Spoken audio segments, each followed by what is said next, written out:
Halo, sahabat Galnas. Ini kita sedang menunggu ya. Sebentar lagi kita akan mulai live Instagram Galeri Nasional Indonesia dengan Sufi Wahyudianto. Ini saya sedang menunggu Sufi. Tunggu saya add dulu ya. Halo Sufi. Halo, halo. Wih, mulai ya. Oke, Aman, aman, Mbak. aman. Aman terkendali. Kita bajunya samaan ini. Seneng aku. Hmm. Podo ireng-ireng. Tapi kita harus menyapa dulu sahabat Galnas hari ini ya, malam ini. Sahabat Galnas, ya apa kabar ya? Apa kemarin ya bahasa Maduranya? Aku jadi lupa nih, padahal udah belajar 2 tahun jadi lupa. Apa, Bi? De remak kabar ya. De remak kabar ya. Dek remak kabar. Salah kah? Kabar ya. Saya saja. Terus apa jawabannya? Baik-baik gitu, apik gitu. Saya. Baik. Bagus, bagus gitu, Mbak. Bagus. Oke, sahabat Galas. Ya, malam ini kita ada acara namanya Bicara Rupa. Judulnya Sesimpangan Berjejalan. Ini judul ini yang milih Sufi sendiri loh. Jadi nanti Sufi aja yang jelasin ya. Kalau saya jelasin jadi aneh gitu. Jadi ini info aja ya buat sahabat Galnas. Bicara Rupa itu kita udah beberapa kali diadakan di Facebook, di YouTube, di Zoom. Tapi ini pertama kalinya Bicara Rupa dengan perupa muda di live Instagram Galeri Nasional Indonesia. Pilot project. Keren. Gitu. Terus kita ngomongin apa gitu? Ngomong apa?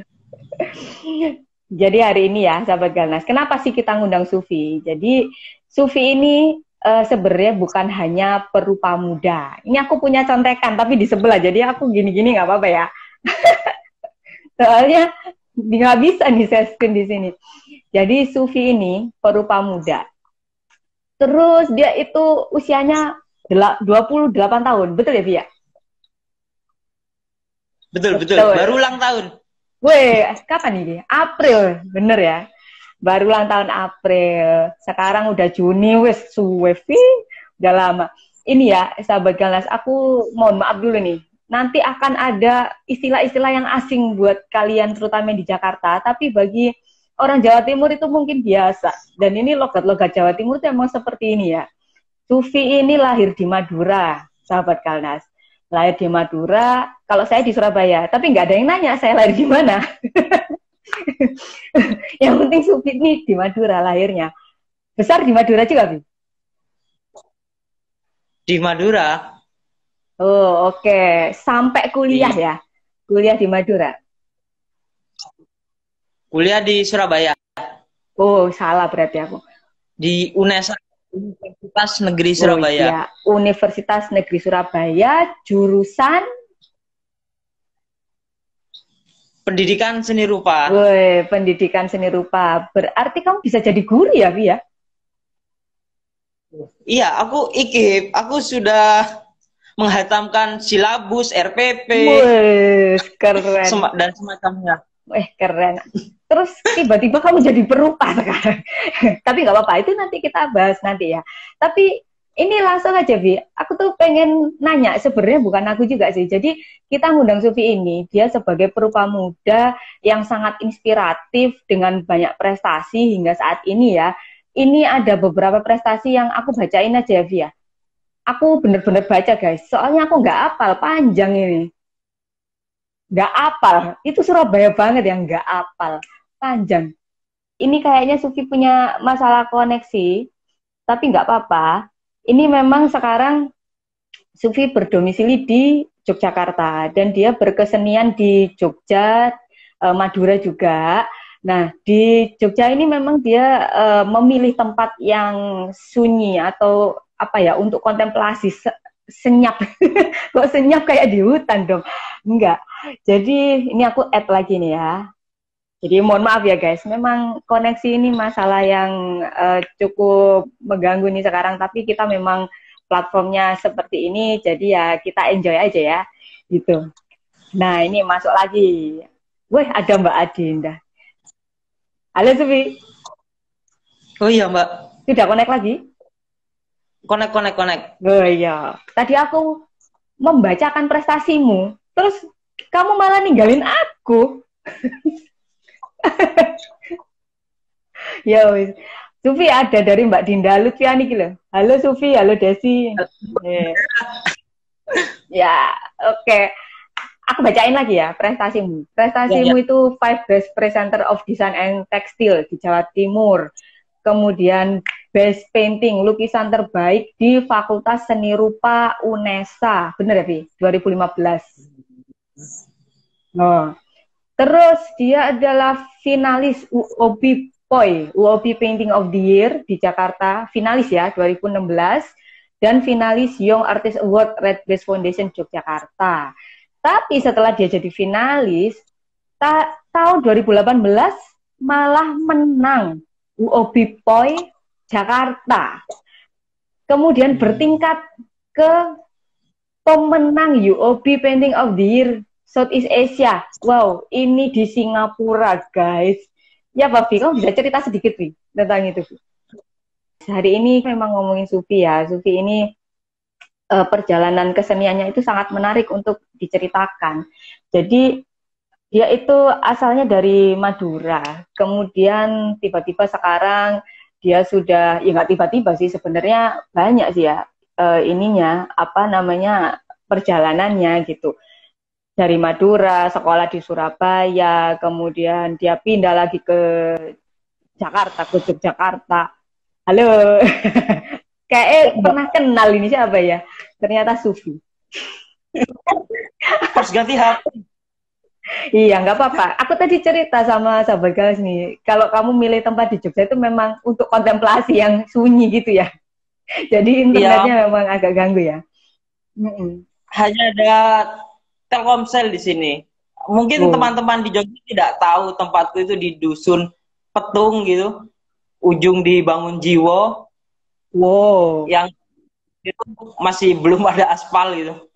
Wih, gak ada aspal, Vi? Sama, Vi. Rumahku juga. Gak ada aspalnya. Pelosok juga sama. Aku tadi ini, Vi, cerita tentang pengalamanmu sampai berhasil ke UOB Singapura itu loh, Vi. Gimana tuh, Vi? Apa ya,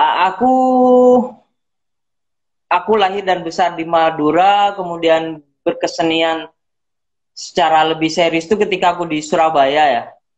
Nah, ketika berada di Surabaya, mau tidak mau jalan bagiku karena Surabaya itu menjadi ruang wilayah kesenian yang sedang membangun ya, ekosistemnya begitu. Mungkin berbeda dengan di tempat seperti di Jogja atau di Jakarta atau di Bandung. Nah, sebagai seorang yang berada di Surabaya, mau tidak mau pilihan yang sangat terbuka bagiku adalah jalur-jalur kompetisi begitu. Oleh sebab itu saya selalu semangat untuk selalu ikut berpartisipasi di acara-acara kompetisi begitu, Mbak. Oke, kompetisi. Satu kompetisi mungkin kamu ikut banyak kompetisi ya, tapi pertemuanku dengan Sufi pertama kali, kayak orang pacaran ya, kayak orang-orang pacaran aja nih. Pertemuanku pertama kali dengan Sufi adalah di kompetisi pameran mahasiswa di Galeri Nasional. Nah, pada saat itu kamu udah ikut banyak kompetisi ya? Itu tahun 2015 ya? Iya, betul, 2015. 2015, saya salah satu finalis ya, perwakilan dari Surabaya waktu itu. Ya itu juga salah satu titik awal aku pameran di Galnas juga titik awal aku mulai keluar mencoba kompetisi-kompetisi yang lebih luas lagi begitu. Di tahun 2016 itu kemudian banyak beberapa kompetisi aku ikuti itu. Oh, berarti yang Galeri Nasional itu kompetisi nasional pertamamu, Vi, yang 2015. Jadi Sufi itu pernah ngikutin pameran seni rupa khusus untuk mahasiswa di Galeri Nasional Indonesia itu tahun 2015. Halo Sufi, on lagi? Iya. Nah, itu nyambung pertanyaan tadi ya, nggak apa-apa ya. Itu 2015 di Galnas itu kompetisi nasional pertamamu apa gimana? Halo Sufi. Halo. Wah, Pak. Sorry, Mbak. Gak apa-apa, Vi. Kamu banyak pendukungnya. Katanya Pak Subandi Gianto, itu tetanggamu ternyata. Pak Subandi punya tanah di Petung. Katanya sinyalnya jelek memang. Gitu. Gak apa-apa. Jadi selama kamu gak ada tadi, Vi, aku ngomongin ini, Vi. Kenapa kamu akhirnya meninggalkan Madura? Aku tahu di pertanyaan itu. Oh, tahu ya? Jadi aku bisa menjawab. Oh iya, jawaban, Vi. Apa, Vi? Kenapa aku memilih jalan kesenian begitu ya? Ya, betul. Aku pikir aku memulai berkesenian itu pertama kali dimulai dikenalkan oleh yang terdekat begitu, di rumah ayahku begitu. Jadi, ayahmu seniman? Bapakku bukan seniman, tapi dia melakukan kerja kesenian, dia melukis begitu, dia mencari bonsai, mengukir batu. Nah, ketika aku SD itu aku ingat betul bahwa di sampul warna coklat ketika ada kata cita-cita itu aku menuliskan seniman begitu. Oh iya. Jadi sejak saat itu aku mulai jatuh cinta, atau aku memiliki ruang di sana begitu, banyak menghabiskan waktu untuk melukis, dan ya aku dimiliki oleh bapakku buku-bukunya begitu. Oke. Tadi aku mengantarkan sedikit kalau ini menurutku ya, di Surabaya itu memang nggak sekuat Jakarta atau Surabaya gitu. Di Surabaya sih udah banyak seniman, bahkan seniman besar itu banyak di sana juga. Aktivitas kesenian banyak, tapi nggak tahu ya. Aku orang awam ini merasa nggak rasanya tuh nggak kerasa banget kayak Jogja atau Jakarta. Itu bener nggak sih, Vi? Soalnya kan kamu pelaku di sana, jadi kamu bisa koreksi aku kalau aku salah ya. Bener nggak sih, Vi? Di Surabaya, karena kalau kita melihat ekosistem begitu ya, melihat jumlah galeri itu akan sangat berbeda sekali begitu. Atau jumlah mereka yang berada di medan seni dan perangkatnya, misal kayak kurator, kemudian ruang-ruang diskusi, itu berbeda. Jadi aku pikir kita punya karakternya begitu. Dan apa karena itu? Bagiku, ya lanjut. Ya, bagiku kenapa aku ada di Jogja hari ini, usiaku masih muda dan aku sudah menghabiskan waktu 7 tahun di Surabaya. Waktunya aku mencari yang baru.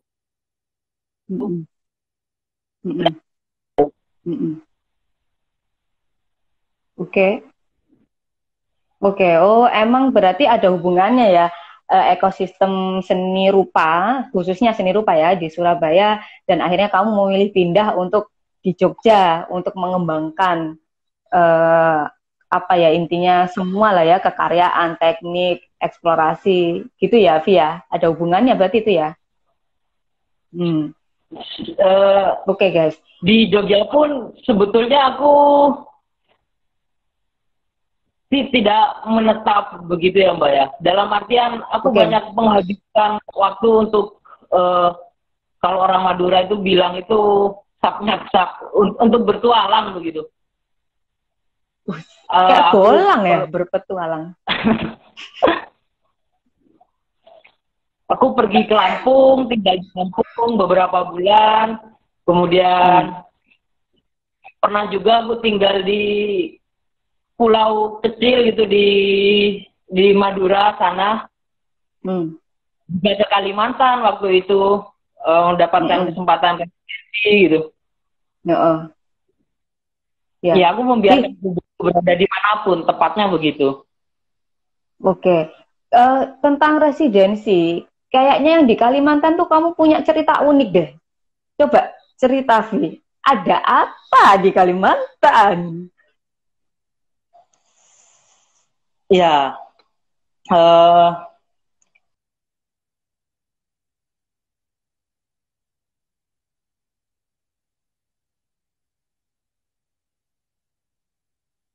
tangi begitu. Ya, aku katakan Mm-mm. aku ingin pergi ke Sambas begitu. Mm-mm. Di mana 20 tahun lalu kita memiliki sejarah bersama. Oke. Dan aku pikir itu pelakunya adalah orang tua kami gitu, generasi di atas kita, bapak ibu Mm-mm. kita pelakunya. Dan aku hadir di sana sebagai generasi sekarang, generasi anak, generasi penerus sejarah itu begitu.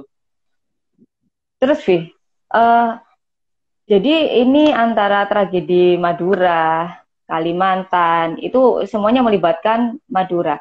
Dan aku lihat karya-karyamu ini identitasnya memang selalu memasukkan identitas atau budaya Madura. Nah, gimana sih, Vi? Gimana sih? Ini Surabaya, gimana sih? Gimana ceritanya kamu tuh bisa menemukan, ya udah aku ini aja gitu. Aku pakai identitas ini aja buat karyaku gitu. Itu mungkin penting untuk para perupa muda yang lain atau yang mau menjadi perupa. Gimana sih caranya menentukan identitas? Itu kan sesuatu hal yang nggak mudah. Ada satu hal yang terus aku pakai dalam proses berkarya gitu. Mm-mm. Sebenarnya aku membaca Madura itu aku tarik ke yang paling dasar begitu, yaitu Mm-mm. identitas. Mm. Aku pikir identitas itu terberi begitu, karena kita lahir fitrahnya itu memang, iya, kemungkinan karena orang tua aku orang Madura dan Mm. akhirnya aku sebagai Madura. Kalau Mm-mm. kita baca lagi karyaanku, itu pasti Mm. berangkat dari uh, memori personal begitu. Lanjut lanjut, Vi. Ini tadi kamu ngomongin identitas itu terberi, kemudian identitas itu berasal dari identitas karya ya, dari memori personal dan peristiwa yang terjadi yang kamu alami ya. Mm-mm. Hmm. Oke, Vi. Lanjut. Iya. Uh, Semisal kayak contoh karya begitu ya Mbak ya.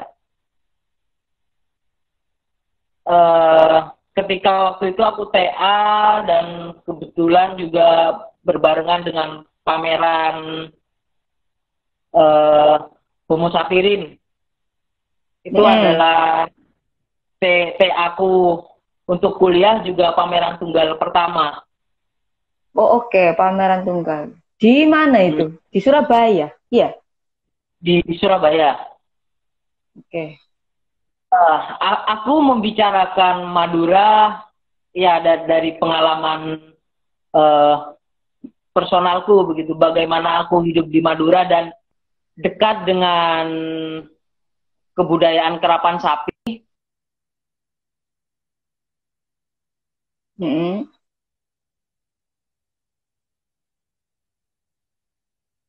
Mm. Aku membaca karyaku atau membuat karya gitu.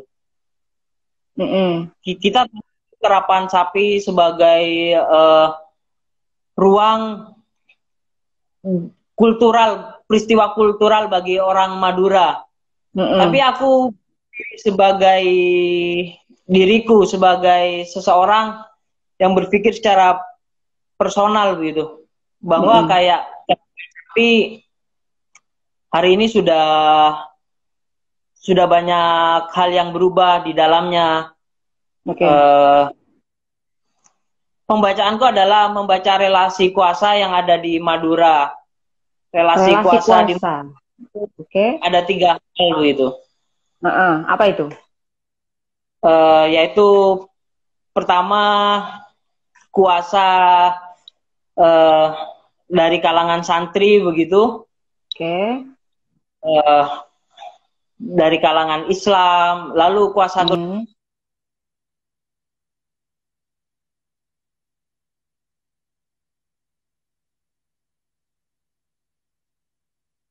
Bleter. Apa itu bleter itu? militer itu semacam kayak tokoh ya, tokoh yang disegani, jagoan ya, Oke. semacam itu. Eh, Oh, oke. Jawara lah ya kalau di sini Jawara. Hmm. Dan yang ketiga adalah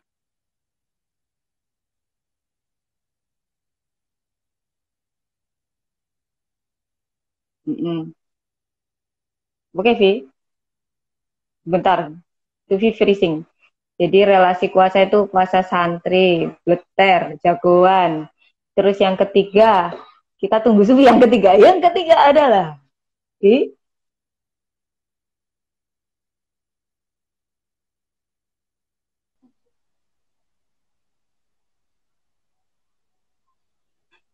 Oke, Vivi. Yang ketiga itu tadi suaramu ini, suaramu ke distrak. Nah, yang ketiga, yang pertama kuasa santri, yang kedua bleter jagoan, yang ketiga kuasa apa, Vi? yang ketiga itu kuasa resmi ya. Kuasa. Semisal kayak DPRD, Oke. kemudian Kades, bupati dan lain sebagainya. Relasi kuasa Mm-mm. yang resmi. Nah, Mm-mm. Terus, ketika aku ada di Madura gitu kan, eh, mm, waktu itu pemantik awal ketika aku harus menemukan apa yang ingin aku bahas di skripsi gitu. Aku melihat mm, banner gitu kan. mm. Banner di mana yang maju sebagai calon DPR itu adalah kebanyakan mereka para pemilik kerapan sapi begitu. Oh, berarti secara finansial mereka bagus gitu ya? Ya, ya aku pikir begini, eh, kerapan sapi gitu adalah memang sebagai ruang pertarungan begitu, pertarungan antara laki-laki Madura dan eh, laki-laki lainnya gitu. Ini tadi aku bridging ya tentang karapan sapi itu, Vi. Jadi terakhir kamu tadi bilang karapan sapi itu prestis lah intinya yang saya tangkap ya, prestis bagi seorang laki-laki Madura. Kemudian modal apa? Modal apa tadi, Vi? Keputus, Vi. Ah, ketika Blater. Oh. memiliki kerapan sapi, Hmm. lalu sapinya menang, itu Mm-mm. menjadi modal gitu. Dia akan semakin Mm-mm. populer gitu. Nah, Oke. pada akhirnya dia akan menuju satu hal yaitu mungkin kekuasaan secara resmi itu gitu. Jadi kayak Hmm. begitupun juga yang di patron santri ya, banyak kalangan kiai sekarang jadi DPR gitu. Mm-mm. Tapi Oke. di karyaku yang aku hadirkan adalah meja makan begitu. Meja makan. Oke. Itu buat skripsi itu ya? Iya, meja makan dan di atasnya adalah eh, tumpukan tulang sapi begitu, sapi Madura dan sate. Oh, oh. Jadi Terus kamu mau, oke, lanjutin aja. lanjutin, ketika lanjutin. kita beramai-ramai untuk memakan sate itu begitu, memakan sapi itu. Berarti itu suatu bentuk kritikmu ya sebenarnya. Salah satu bentuk bagaimana kita memiliki perspektif lain tentang kerapan sapi begitu. Jadi kayak Hmm. sekuat apapun simbol yang dilekatkan terhadap sapi begitu, kerapan sapi Madura, nasib terbaiknya itu akan berakhir di meja makan begitu. Itu Gitu sudah ya. nasib terbaik. Dan Padahal tubuh kita adalah makam-makam berjalan bagi sapi-sapi itu. ini kamu masih kuliah ya, tapi kamu udah bisa mikir kayak gitu. Itu super, super sekali.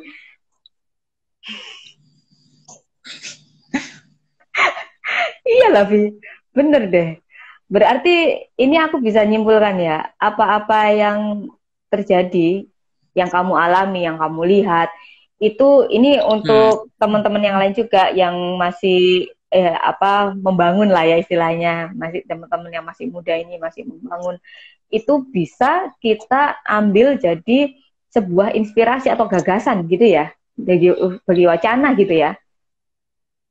Iya, jadi kalau aku berkarya itu memulai dari dalam diriku ya. Aku pikir studio terbesar itu tubuhku gitu.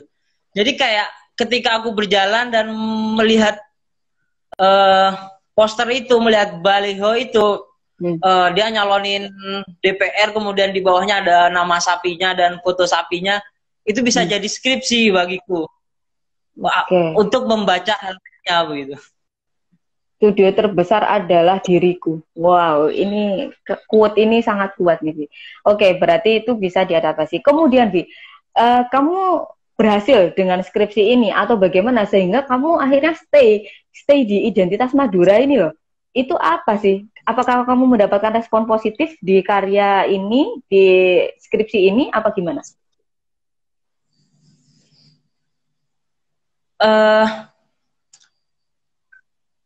Apa ya, yang aku lihat ketika aku berkarya dan memulainya dari sesuatu yang memang ada di dalam diriku gitu, itu tuh kayak jadi penanda bagiku, pancer lah bagi orang Madura gitu. Oh, pancer itu apa? Jadi patokan kayak, ya? Iya, patokan.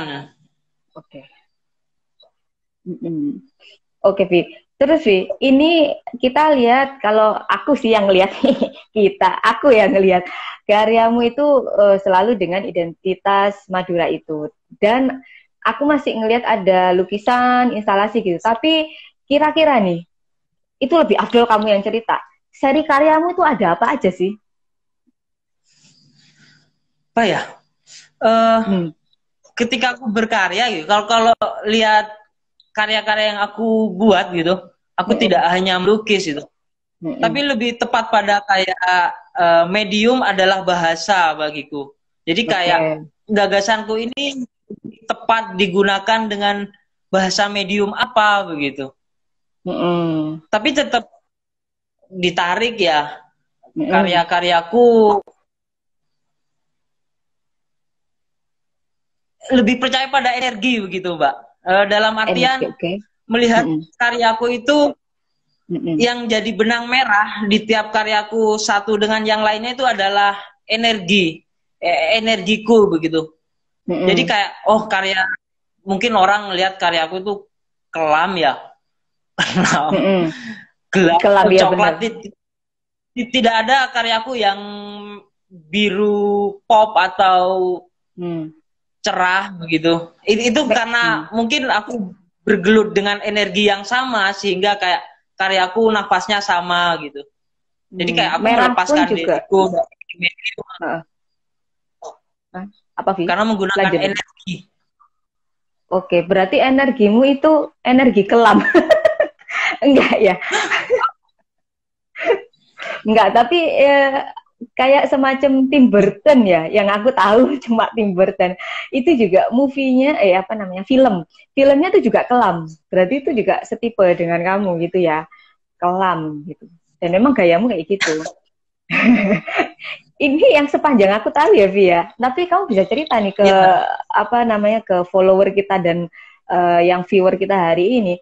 Sepanjang yang aku tahu, karyamu yang ada di Galnas ya, yang aku tahu itu memang kelam tuh, yang kayak ruang apa sih aku nggak ngerti. Terus kita masuk di dalamnya, kamu bikin kuburan apa tuh waktu itu. Pokoknya kematian-kematian gitulah, yang ada tirai hitamnya.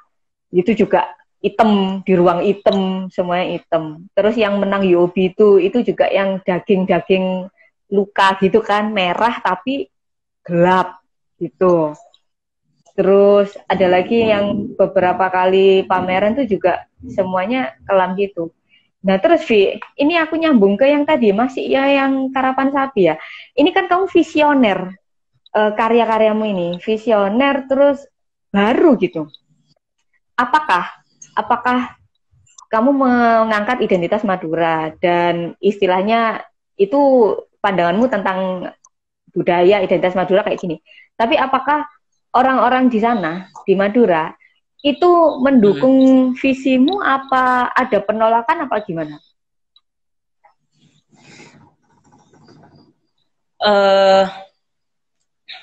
Orang-orang yang pelaku kesenian begitu atau siapapun itu.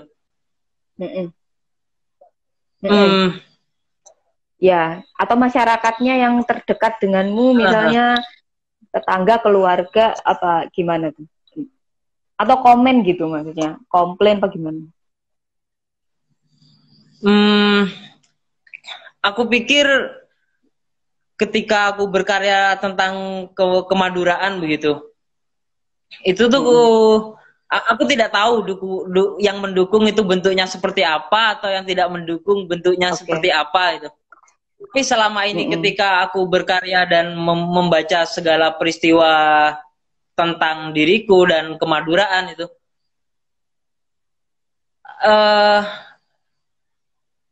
pasti menjadi sesuatu yang penting ya setidaknya bagiku. Atau ketika saya pernah pameran begitu tentang Mas Durius itu, tentang peristiwa tentang ninja gitu, pamerannya di Surabaya, saya bertemu dengan seorang bapak-bapak, kemudian dia menceritakan waktu yang sama di peristiwa itu dan berbagai macam pengalamannya.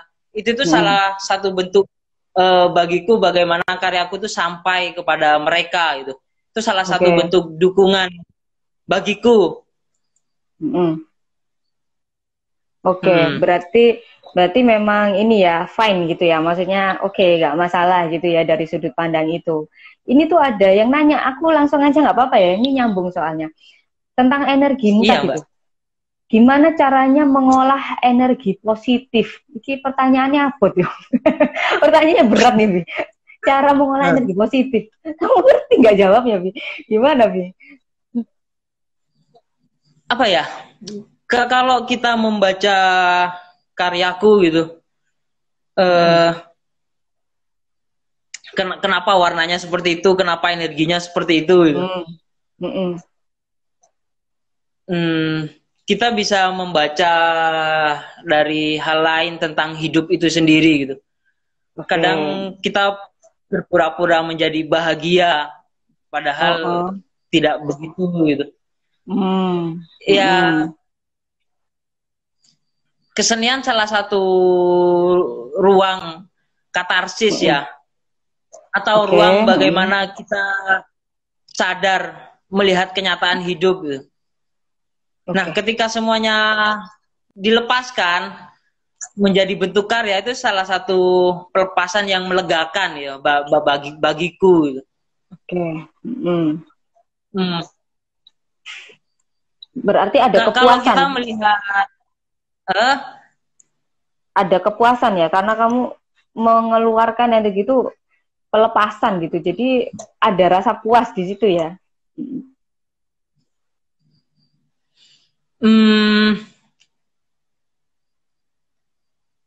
Puas, ikhlas gitu. Ikhlas, ikhlas ya. Pernah suatu ketika kayak gini ya, aku pikir sesuatu yang sangat personal begitu, itu bisa menjadi universal seketika itu juga gitu. Contohnya gitu. Asinnya air mata yang ada di mata kita itu sama asinnya dengan air mata milik orang yang ada di New York gitu. Itu kan sudah menjadi universal itu. Atau benar, kita membicarakan kesedihan gitu.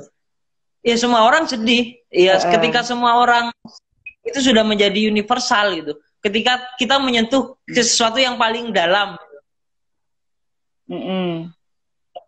ya membicarakan manusia tepat di titik itu gitu. Jadi yang dicari adalah kedalaman itu. Oleh sebab itu kayak energi itu yang terus kita pakai. Dan Berarti ini, oh iya, gimana? Lanjutkan, Vi. ada Lanjutkan. hal yang menjadi kebiasaan ya bagiku ketika berkarya gitu. Eh, Mm. aku selalu mengejar momentum puitik gitu. Oke, momentum puitik itu apa? Ketika berproses berkarya gitu. Jadi kayak mungkin aku gak bisa ya kalau berkarya terus banyak distraksi, ramai gitu. Jadi kayak Mm. aku menghadapi mediumku gitu kayak ya aku sedang bersama dia gitu. Mm-mm. Dan banyak dimulai karyaku itu dimulai melalui teks yang aku bikin terlebih dahulu. Bisa Mm-mm. berupa catatan harian, berupa puisi dan Oke. semuanya gitu. Jadi aku bukan tipikal seniman yang tiap hari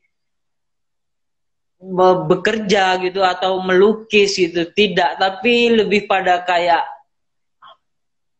hmm, aku akan masuk ke duniaku dan medan itu gitu terlebih dahulu. Entah aku akan pusing, aku akan gelisah, gulung-gulung. Tentunya Iya, iya. juga beberapa referensi gitu. Oke, berarti itu proses berkaryamu memang seperti itu ya, penuh kecemasan, kecemasan dulu, ngelar. Kamu haus tapi. Enggak, Mbak. Ayo. Ayo. Terus yang penting lagi adalah metode berkarya. Dari tadi kita ngomongin bentuk karya, ide, gagasan. Terus metode movie, metode berkarya itu penting juga. Kayak apa sih, Vi? Ya, metode metode. Mm-mm. Mungkin aku akan memulai dari satu seri karyaku yang aku buat. Ini Mm-mm. karyaku yang baru gitu. Oke, itu sketsanya ya. Ini keramik Oke. Oh, itu udah keramik dah. Oh, tak pikir kertas. Oke. Mm-mm. tipis ya. Mm-mm. Nah,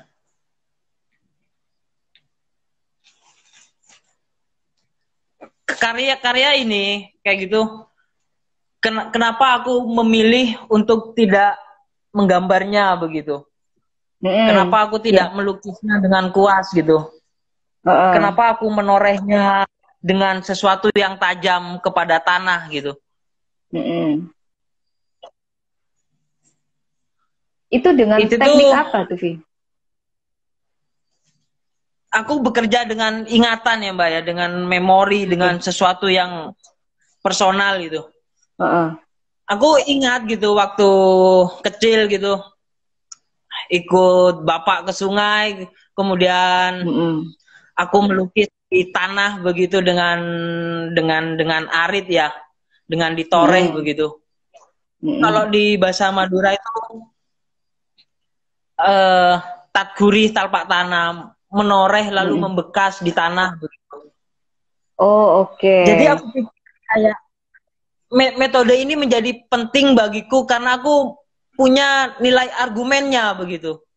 Jadi Mm-mm. ketika aku membuat seperti ini, aku tahu Mm-mm. di mana titikku berangkat Mm-mm. dari ingatanku bersama ayah, dari ingatanku melukis di tanah gitu. Ini Mm-mm. menjadi penting bagiku begitu. Kenapa aku memilih Oke. dengan hanya menorehkannya kemudian aku bakar? Kenapa aku Mm-mm. memilih juga menggunakan tanah gitu? Jadi Mm-mm. kayak relate semuanya, konsep, Hmm. gagasan, mulai dari dalam. Kamu masuk ke metode berkarya, eh, memorimu dengan ayahmu, menggambar di tanah, kemudian akhirnya kamu terapkan ke berkaryamu sekarang dengan cara menorehkan arit. Arit itu celurit. celurit ya guys ya, arit itu. Kalau kita ngomongnya arit, itu celurit. Nah, di keramik langsung gitu ya, Vi. Jadi itu dari dalam. Di Betul? tanah, ya. Di tanah, betul. Dan sekarang menjadi karya keramik, betul ya, Vi? Terakota, iya. Terakota itu batu bata. Salah tah? Bakaran rendah gitu, Mbak. Salah tapi nggak apa-apa sih lah salah. Kalau salah benerin ya, Vi. Oke. Berarti itu eksplorasi mediummu yang baru.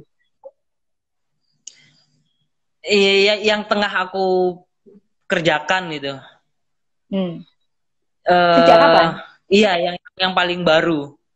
Jadi Oh kayak ini diberi nih menoreh. gerabah. Oke. Dibenerin Octavian gerabah Mbak terakota. Oh iya, kamu pintar. Gerabah sih. Lancar ya Mbak ya. Lancar. Juga aku memulai metode itu dari ini Mbak, apa ya? Menulis ya, terlebih dahulu menulis begitu. Ketika aku perjalanan residensi gitu kan membuat catatan. Dari catatan itu adalah titik awal aku membuat karya. Seperti kayak karya yang aku pamerkan di Jogja Biennale itu berangkat dari satu teks gitu.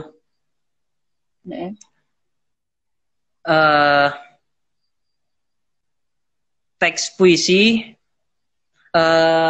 kalimatnya itu begini. Seseorang bertanya, di mana duka bersemayam? Ia datang malam hari dengan 2 luka tembak, satu di dada, satu di kaki. Jadi teks itu adalah catatan harianku ketika aku ada di Sambas, tepatnya itu perbatasan Singkawang Sambas, mengunjungi kuburan massal Madura gitu kan di sana. Nah, dari teks itu kemudian aku melihat mediumku yang aku pakai. Kalau teman-teman lihat di Jogja Biennale itu ada video. Video itu adalah video ketika aku ngaji ya, membaca Yasin di pusara itu. Karena ketika aku mengunjungi ke sana, itu tidak pernah ada yang berziarah ke makam itu. 20 tahun berlalu, aku dan temanku Juan gitu, itu yang pertama kali ziarahi kuburan itu. Nah, bagiku itu momentum puitik gitu. Lalu kemudian ketika bertemu dengan narasumber kemudian bercerita bahwa iya Mas, dulu di sini tuh yang dimakamkan memiliki 2 luka tembak gitu, satu di dadanya, satu di kakinya gitu. Nah, itu jadi berupa gitu. Ada video, kemudian ada box dari besi itu. Kalau kita buka sedikit jendelanya itu ada satu mata sapi yang sedang tertutup begitu. Sesatu mata sapi yang sedang bersedih.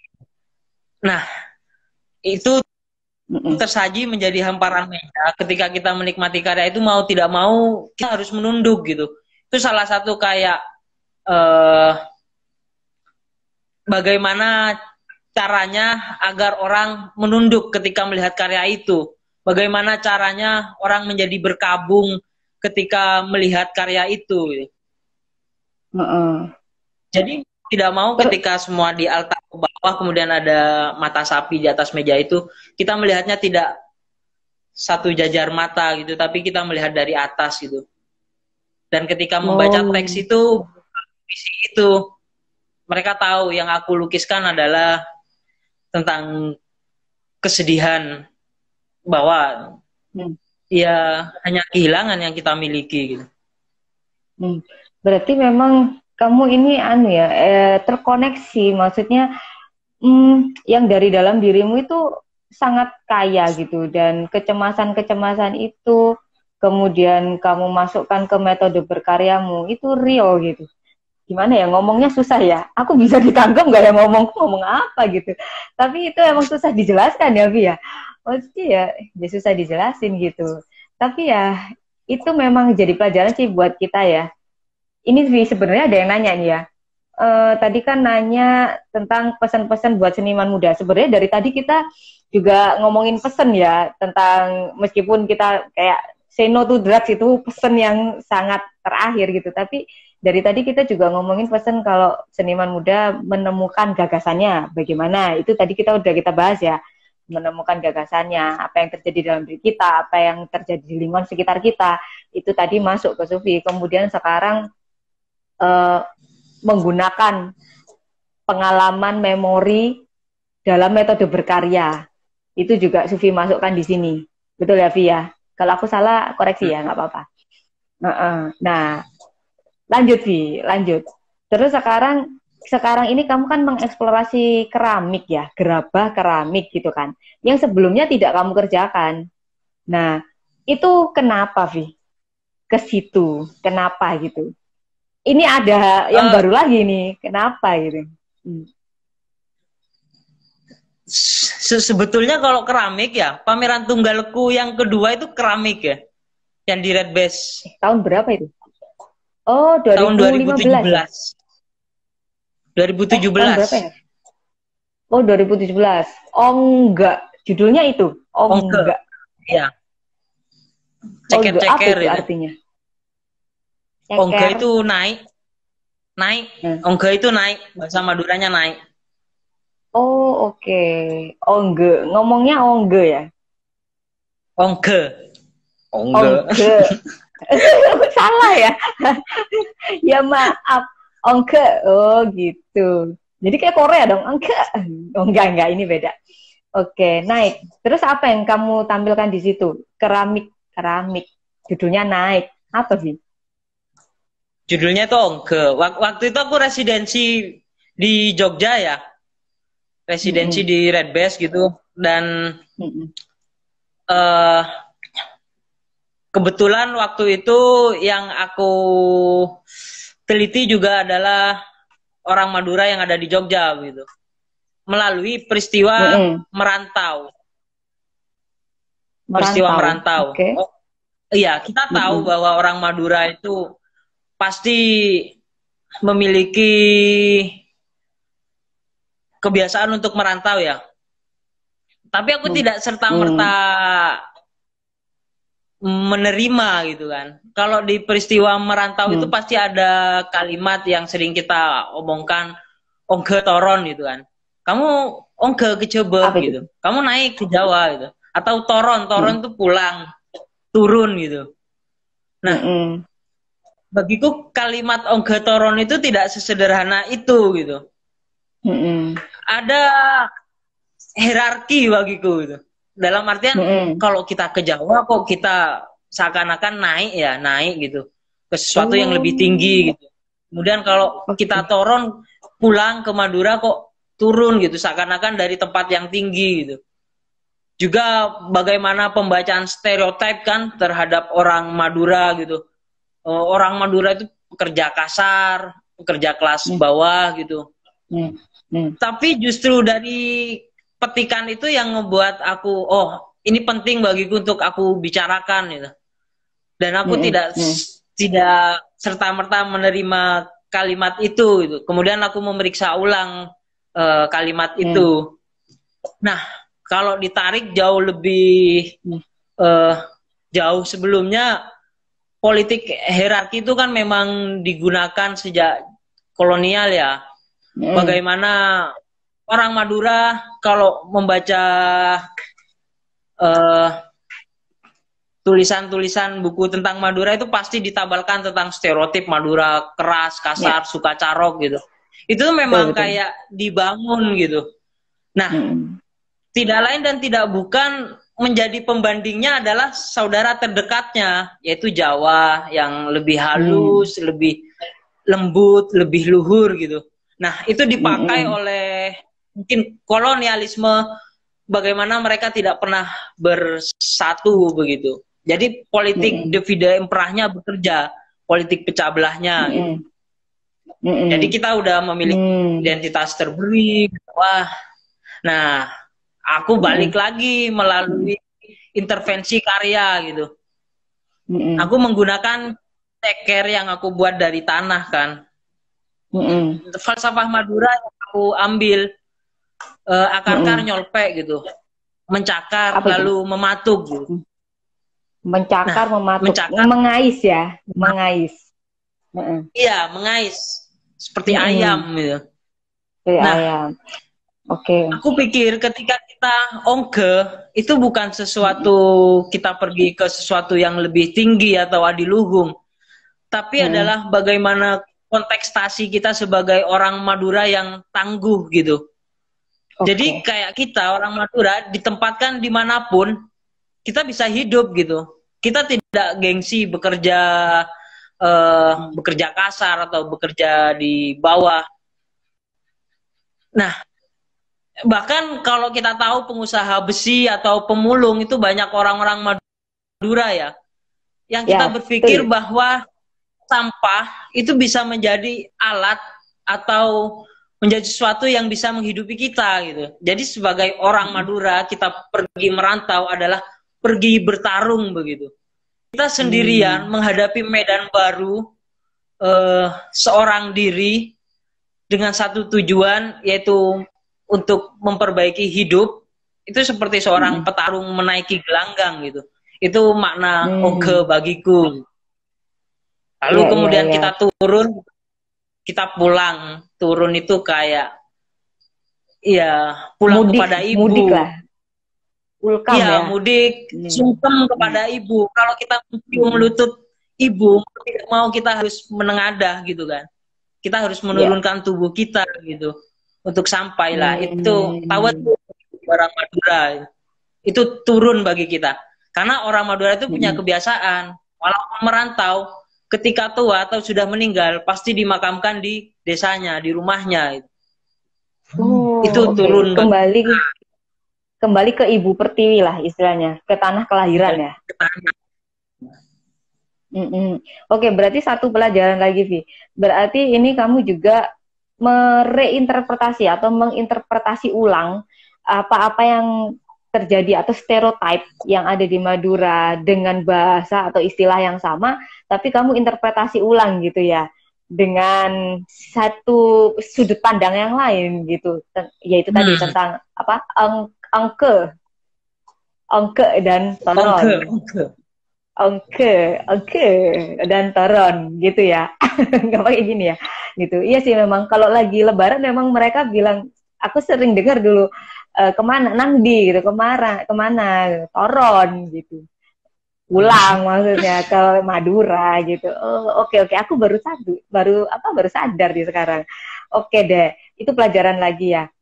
Terus Vi, kita belum lihat Q&A Vi, dari tadi aku lupa Vi. Nih kita lihat ya. Bagaimana menurut Pean? Wah, ini dari mana ini? Bagaimana menurut Pean kecenderungan seni rupa daerah, khususon Serbeja apa sih? Madura maksudnya? Surabaya. Serbeja itu Surabaya, Surabaya. Oh, oke. Khususon Serbeja. Oke, dari siapa ya tadi? Alif Dirmawan. Kenal sih? Iya, Alif. Oke. Ya, Pak Vi, bisa jawab. Ya, aku melihat dari pengalamanku begitu. Kesenian hari ini, kalau kita hanya berada di ruang pertukaran yang sempit, dalam artian aku 7 tahun di Surabaya, kemudian ngopi di tempat yang sama, bertemu dengan teman yang sama, begitu. Iya, berputar di sana. Tapi ketika kita memiliki kesadaran untuk sesuatu yang lebih luas, mau tidak mau, ya kita harus memang mengepakkan sayap gitu, mencari kesempatan baru, ruang-ruang baru, atau apapun yang akan berguna untuk kita nantinya gitu. Hari ini semuanya sangat terbuka ya, dalam artian aku di ujung Bangun Jiwo di Petung yang susah sinyal bisa terkoneksi dengan di Galnas gitu. Iya benar. Atau hari ini bisa minum Coca-Cola gitu di petung. Mungkin di Amerika sana juga ada yang minum Coca-Cola dengan rasa yang sama gitu. Atau minum jamu ya di sana malah ya. Jadi kayak semuanya udah mulai terbuka gitu. Jadi bagaimana kita menentukan itu sih sebenarnya. Oke. Ini nggak apa-apa ya, kita jawab berapa aja ya pertanyaan. Kenapa? Ada sebuah hal yang tidak bisa dielakkan yang bagiku juga hari ini penting gitu. Yaitu ruang sosial, pertemuan secara langsung itu juga penting. Dalam kayak ya, aku mengenal dia, aku bertemu dengan Mbak Desi di daring seperti ini dengan langsung itu pasti akan memiliki momentum yang berbeda gitu, memiliki pengalaman yang berbeda gitu. Sama ketika kita berpameran atau kita berdiskusi atau kita bertemu dengan perangkat kesenian lainnya, kehadiran tubuh itu juga penting gitu. Ya, kalau di Islam kayak naik haji sampai hari ini tidak bisa diwakilkan gitu. Nggak ada calonnya ya? Apa? Ya, iya apa sih? Joki. Nggak ada jokinya. Enak dong joki haji berkali-kali. Nah, iya. Iya benar juga. Oke, kita lanjut pertanyaan aja ya, Vi ya. Ini ada beberapa. Nanti kita memuaskan netizen ini loh, Vi. Minta tips. Nah ini, Mas Sufi minta tips untuk sahabat edukasi bagi yang punya cita-cita sama yang ingin jadi seniman. Oh ini sebenarnya kita udah bahas dari tadi juga ya. Gak apa-apa. Tapi nanti kita untuk pertanyaan ini kita ambil kesimpulan di akhir aja ya, Vi ya. Gitu. Tapi nanti tambahin kalau aku kurang gitu ya.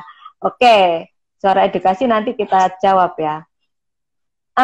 Ketika memiliki kesempatan untuk kuliah seni, apa sebaiknya kita teladani betul? Apa yang sebaiknya kita teladani betul selama pendidikan? Kamu punya tips, Tavi?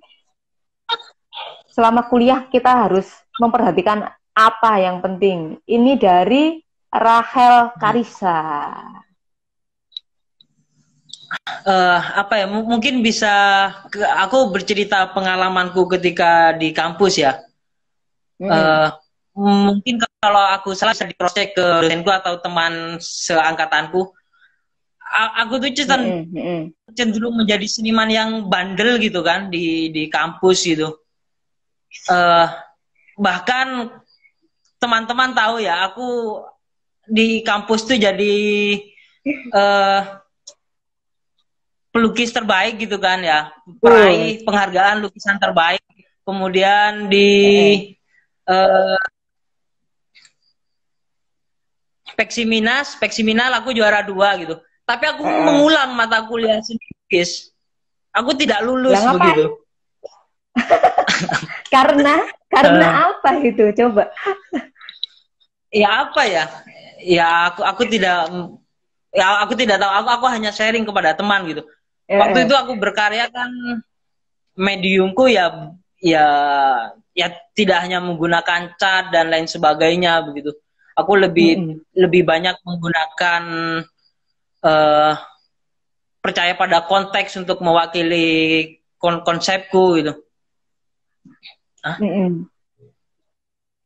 Lalu pasti ada gesekan dengan dosen itu gitu. Ini lukisan tapi kok kayak relief gitu pasti semacam itu gitu. Ini lukisan kok begini gitu. Tapi ketika aku masih percaya pada yang aku yakini, aku ikhlas ngulang begitu. Oh iya, ini temen-temenmu nih kayaknya, Vi. Wiwi Pramita sama Mahmhus Sufi Bolosan. Sufi Bolosan katanya. Kamu sering bolos ya dulu tuh ya. Tapi ya, ini katanya guruku, maaf ya, guruku banyak. Tapi maaf ya, guruku. Tapi guruku pernah bilang gini, yang diingat dalam kelas adalah anak yang bolosan, nakal lah ini. Intinya nakal, itu paling diingat sama gurunya. Berarti kamu diingat berarti. nggak tahu itu bener apa enggak ya. Tapi mungkin karena mereka butuh perhatian. Kayaknya kamu butuh aneh ya, butuh perhatian ya, Vi ya. Katanya guruku loh, Vi. Maaf ya guruku, gitu. Iya, aku sepakat itu gitu. Ada dua dosen gitu kan yang bagiku kayak yang berpengaruh sampai hari ini gitu. Yaitu satu Juli Jati Prambudi gitu. Dia dosen pembimbingku skripsi Oh, itu. loh aku tahu loh Pak Pak Juli. Juli. Iya, Pak Juli. Pak Juli Jati Prambudi. Aduh Pak, maaf kita gibah. Terus nih. Dan Asisam Mm-mm. gitu. Mm-mm. Asisam itu dosen muda gitu. Asisam sering Keduanya ikut tuh yang di Granas ya.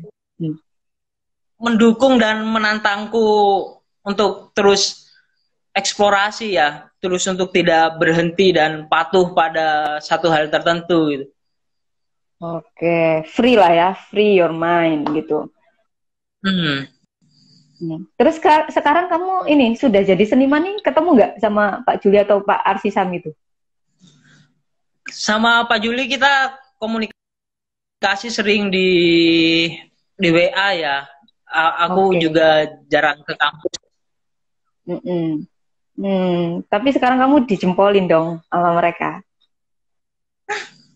Terus jadi anak nakal begitu kata Pak Juli. Loh Pak, tapi nakal sukses ya apa Pak? Oke Pak ya. Sukses nakal sama Iya nakal karena tapi sukses. kan menjadi mahasiswa itu bukan mereka yang manggut-manggut, patuh, iya, kemudian selesai dan pulang begitu. Oke, berarti tipsnya itu ya, selama kuliah, bolos, enggak, bukan bolos, selama kuliah, meskipun apapun yang kalian lakukan nih, kalau kenakalan tuh wajar lah, kenakalan anak-anak ya, maksudnya remaja gitu, itu wajar. Tapi tetap harus memperhatikan yang Sufi bilang itu, eksplorasi tetap, ide tetap diasah gitu kan. Jangan puas hanya dengan apa-apa yang dikasih, yaitu misalnya pelajaran apa, tapi harus kritis mencari gitu ya Vi ya intinya ya. Mm-mm. Nah oke. Ya, Kita lanjut ya, pertanyaan lainnya. Ini dari Afrina, gimana rasanya setelah menang UOB? Kan ini ceritanya kamu udah berhasil nih sekarang. Berhasil Vi, termasuk berhasil loh Vi ini Vi, sebagai perupa muda berusia 28 tahun, diulang-ulang ya, berusia 28 tahun. Aku promosi kamu sih harusnya. Ya apa Vi rasanya? Jangan bilang seneng ya, itu udah standar saya senang. Yang lain lah Vi. aku pikir ya apa ya, ini salah satu titik dari sebuah garis yang panjang gitu kan. Garis itu kan dimulai dari titik-titik kecil begitu hingga dia jadi garis gitu. Tapi ini ada semacam kayak penanda bagiku. Aku sudah pernah di sini, oleh sebab itu aku bergerak lagi gitu untuk meneruskan garis itu gitu. Jadi kayak semacam salah satu tolak ukur bagiku untuk kedepannya juga. Untuk bagaimana aku terus semangat itu pasti. Oh oke. Vi ini sebenarnya ada tadi pertanyaan yang di sesi 1 yang kita sebelum biar pet tadi. Biar pet. Itu kamu punya ini impian untuk pameran di Madura. Atau kamu pernah pameran di Madura tapi kita nggak tahu? Pameran di Madura waktu itu di Pamekasan ya bersama. Oh pernah. Oke. Bersama teater waktu itu. Itu masih mahasiswa? Sudah selesai. Oh udah lulus. Udah lulus. Oh oke. Tahun berapa tuh? Tahun berapa ya Samsul ya? Tuh kayaknya 2018 ya Mbak. Tepat sebelum UOB. Oh berarti barusan aja dong ya? Maksudnya baru berapa tahun yang lalu, 2 tahun yang lalu. Berarti aku yang nggak tahu. Nggak apa-apa. Sahabat ganas ada yang nggak tahu kan? Nyari bolo, golek bolo. Nyari temen nih. Jadi biar sahabat ganas tuh tahu. Terus ya, ini kan kamu dari Madura. Memang kita harus mengakui lah, ngasih jempol sama orang-orang Madura ini. Karena dia bisa pergi kemanapun dan menghidupi dirinya dimanapun. Semangat struggle, semangat perjuangannya itu tinggi, bener sih. Itu bener yang kamu bilang tadi itu. Dan aku tadi mau bilang yang rosokan itu, jangan salah ya guys. Rosokan itu orangnya kaya, tahu nggak? Ya Vi ya. Penghasilannya itu Iya, Mbak. banyak ya. Meskipun kita memandang itu rosok gitu, maksudnya itu barang bekas. Kaya orang Madura yang rosok. Iya makanya. Jadi kayak bisnis tua itu, dia bisa memprediksi beratnya kapal yang ada di dalam laut.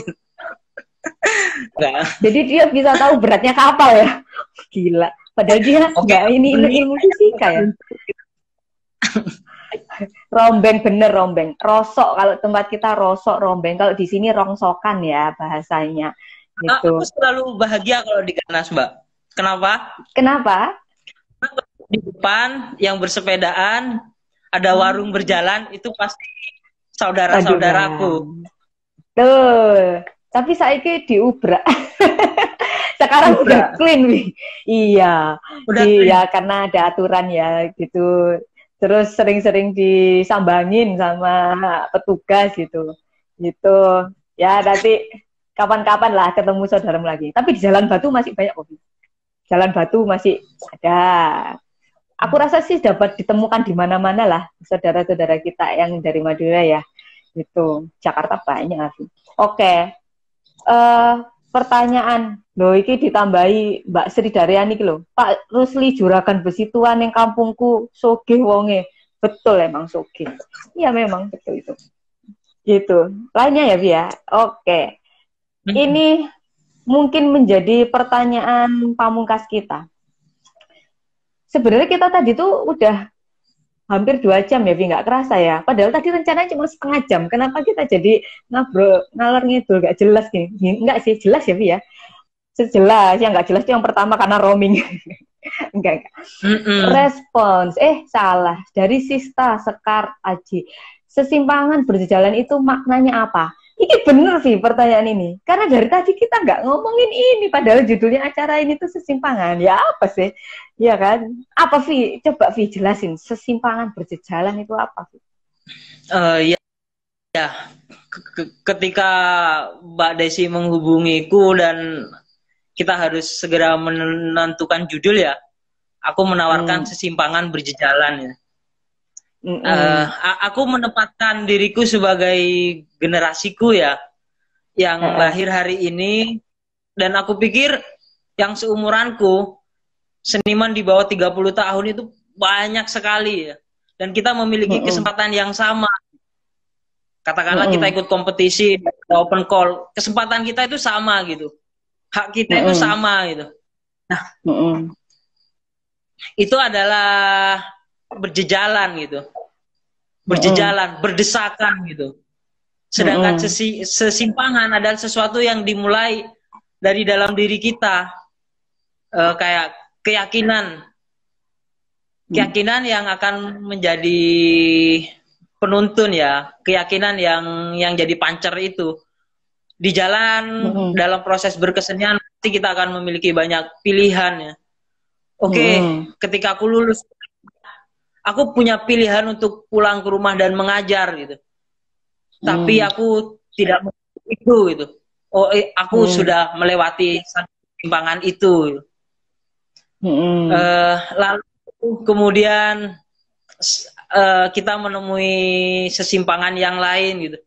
Ketika di kesenian kenapa menjadi sangat berat gitu kan.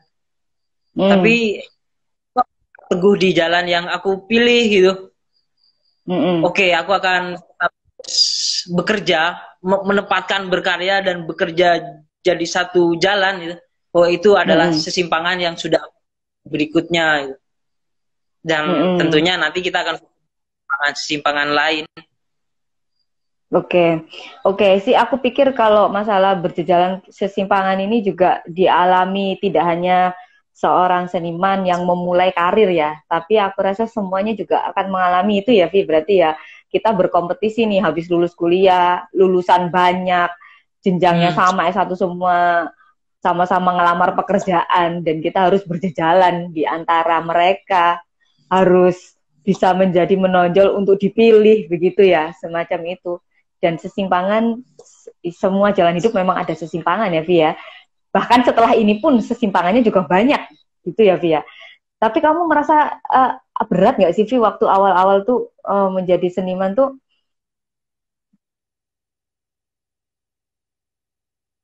Oke, ini Sufi roaming lagi, guys. Masa dia pindah HP lagi ya? Enggak sih, nggak apa-apa. Ini sebenarnya tinggal dikit ya. Nggak apa-apa ya, stay dulu ya. Halo Sufi. Ya, he. Halo Vi. Vi, ini tadi menyambung pertanyaan. Nanti kita sambungin pertanyaan sama ya. Kenapa jadi bla bla? Vi, ini tadi aku nyambung ke kamu ngerasa berat gak sih waktu mengawali karir jadi seniman itu? Nah, ini kita sambungin ke pertanyaannya dari ini nih. Mas Sufi minta tips untuk sahabat diri bagi yang punya cita-cita sama ingin jadi seniman. Nah, ini kita sambungin ke sini bisa ya, Vi ya? Dari Suara Edukasi. Oke, gimana, Vi? Bagiku menjadi lebih berat ketika kita tidak menjadi diri sendiri. Oh, oke. Ya, Mm-mm. menjadi seniman, Mm-mm. ya, Mm. seberat apapun itu sudah menjadi pilihan kita gitu. Mm-mm. Oke, benar. Dan itu butuh keyakinan dan usaha terus-menerus. Nggak boleh patah semangat. Bener ya, Vi? Mm-mm. Vi, satu lagi pertanyaan. Ini kamu agak ini lagi ya, agak apa putus-putus lagi, tapi ini tinggal satu lagi. Aku lupa tadi bilang. Ini sesi terakhir nih ya, sesi terakhir. Sufi bisa diceritakan siapa atau apapun atau lembaga atau orang yang berpengaruh ke hidupmu, ke jalan kesenianmu hingga kamu jadi seperti saat ini. Dan memang aku rasa perlu sih kamu untuk berterima kasih. Aku yakin kamu sudah berterima kasih ke orangnya. Tapi oke lah kita sampaikan lagi ke sini ya. Rasa terima kasih itu kepada orang-orang yang berpengaruh banyak bagi kamu. Itu siapa, Bi?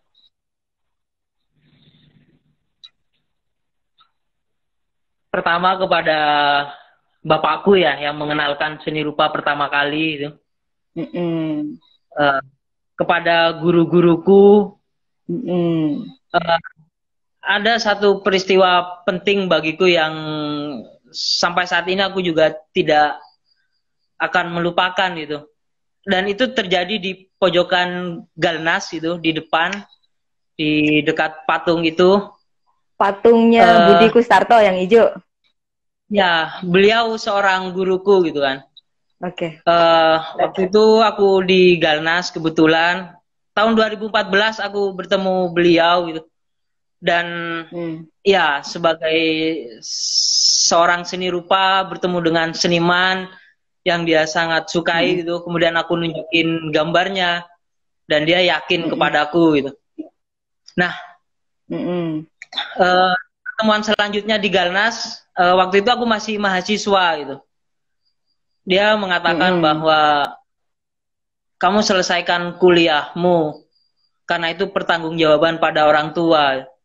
Dan setelah itu berani tidak kamu Hmm. membangun untuk menemukan dirimu. Ya, selepas aku Hmm. kuliah, kemudian Oke. uh, aku pergi ke berbagai kota ya, di Jogja, kemudian di Jakarta. Ya karena keyakinan itu, uh, satu pesan yang paling aku ingat adalah tentang buah jeruk dari beliau. Uh, Ketika kamu punya buah jeruk, kenapa kamu harus memotong dan mengirisnya? Kenapa tidak kamu peras gitu? Hmm. Toh pada akan kamu nikmati gitu. Nah, aku pikir Hmm. energi gitu. Nah, sampai saat itu aku terus yakin dengan jalan dan kekaryaanku. Ya, beliau Pak Hanafi tuh, Oh, kemudian Mas Hanafi. Oke. ya peristiwa puitis bagiku Apa, Vi? pertemuan dengan Kemudian apa? orang-orang yang Nah. bagiku penting. Hmm. Banyak Mbak kalau disebutin ya. Nggak apa-apa sih, itu udah cukup.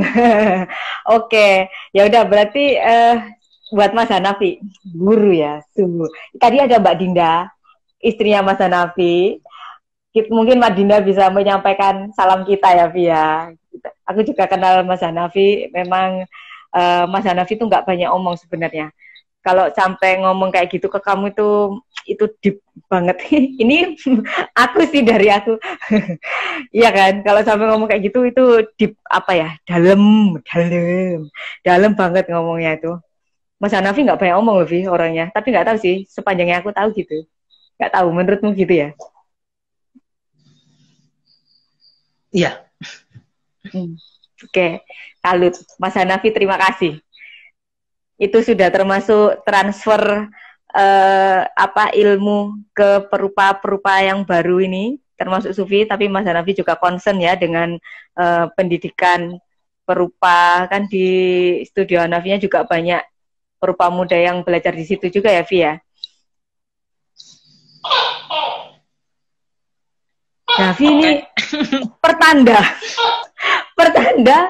kalau acara ini udah usai. Tapi ini kita simpulin ya. Mohon maaf ya sahabat Galas kalau misalnya dari tadi kita kurang lancar gitu ya koneksinya. Kemudian ada yang terputus-putus, mohon maaf.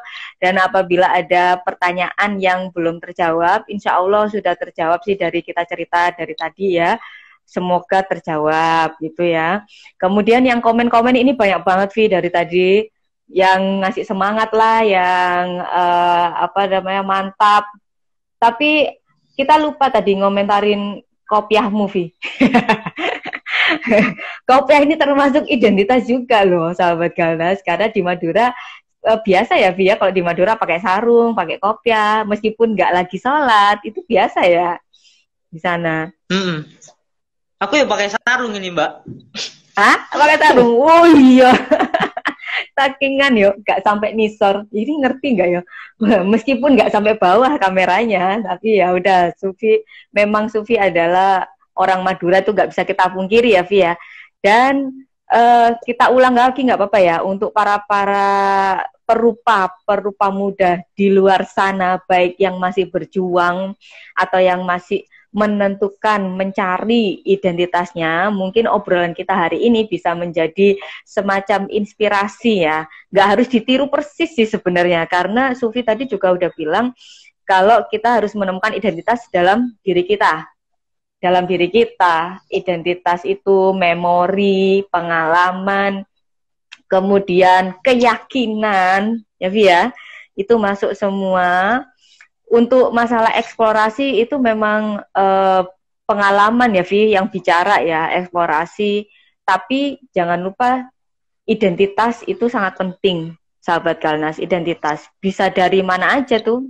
Dari Sufi mengangkat stereotip yang ada di etnis Madura. Jadi dia tidak melihat itu sebagai sebuah ejekan. Contohnya yang naik sama turun tadi ya. Naik sama turun, dia nggak menganggap itu sebagai sebuah ejekan, dia menganggap dari sisi yang lain, yang itu menyemangati. Nah, ini juga semacam representasi ulang.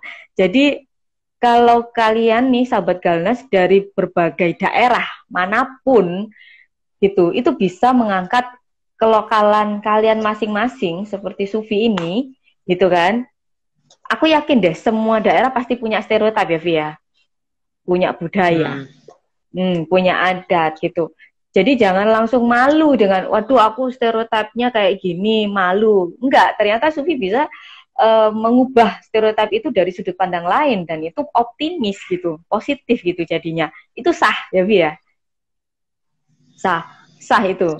Gitu. Jadi memperhatikan sekitar itu penting. Kemudian peka terhadap sekitar itu juga penting. Selain yang ada dalam diri kita ya, itu penting. Oke, Vi, pesan terakhir sebelum Instagram ini kita tutup. Oke, closing statement ya. Oke, ya. Kita yang paling berhak bagaimana nanti kita akan dikisahkan.